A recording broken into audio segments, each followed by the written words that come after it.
Piece করেছেন। এই যে দেখতে পাচ্ছেন পিসগুলো কিন্তু খুব ছোট ছোট করে করা হয়েছে। তো আমাদের প্রথম কি করতে হবে? প্রথমে মাংসের সাথে যেগুলো দেওয়া লাগে আর কি না, মরিচ ডেমো, তারপর আদা, তারপর লবণ, সোডা। তা প্রথমে কি একসাথে সবগুলো হ্যাঁ, মাখাতে হবে? হ্যাঁ, আচ্ছা তাহলে মাখিয়ে নেন, তারপর আমরা চুলা ধরাবো। আচ্ছা আপনি আমাকে একটা একটা করে বলেন, আমি আপনাকে সাহায্য করছি, দিচ্ছি। আচ্ছা।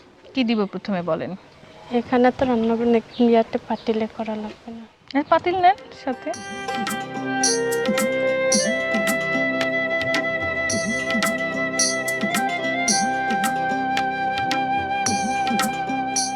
এখন দিতে হবে সোডায় দেয়া দেন নাকি?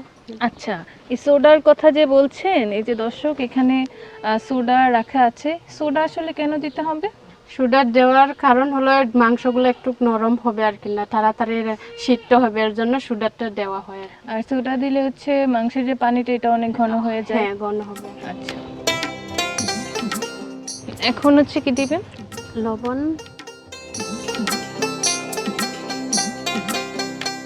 এখন কি দিবেন? আদা দেন। আদা।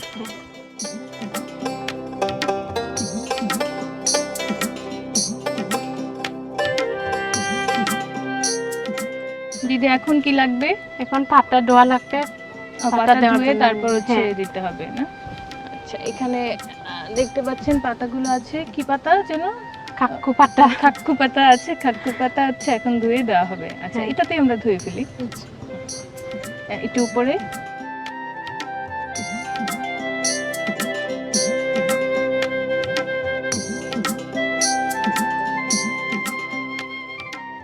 দিদি ধোয়া হয়েছে? হ্যাঁ। প্রথমে কি করতে হবে এখন? এখন কাটতে হবে, কচি কচি করে কাটতে, তারপরে দিতে হবে মাংসটা। আচ্ছা, কেটে দিতে হবে। তাহলে আপনি কেটে নেন, এটা পাশে রাখি আমরা।